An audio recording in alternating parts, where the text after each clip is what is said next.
तुमच्या गावात लाईट आहे पण आपल्या घरात अंधार. अगं आज जातोय मी शिबीत. रोज जात आहे की ये मी शिबीत दादी लाईट बी आणता येईन स्वतःच्या घरात. म्हणे ग्रामसेवक घालायचा. अहो 4 लोक तोंड दाखवायची जागा नाही राहिली. काय वाटेल ते लोक बोलतात. अगं लोकांना काय बोलायला काय जातंय, त्यांना बोलतच असते ते, आपण लक्ष नाही द्यायचं.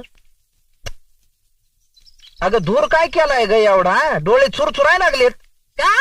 ससा ससा ना जरा तेव्हापासून सांगती गॅस आणा म्हणून ते का नाही करतायचा. इथं चुलन फुकून फुकून माझी डोळे फुटायची वेळ आली. अगं मग स्टव आणायचा. काय तर म्हणस आणायचा. घासलं घंटा का माझ्या माड्यावर होतोय. अगं काय तुझी भाषा ग, सकाळी सकाळी असं बोलत जाऊन ये. अडचणी असतात म्हणून काय एवढं बोलाव का. नाश्त्याला दे काहीतरी जा.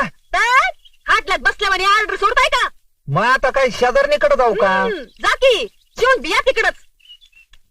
पांडुरंग हरी वासुदेव.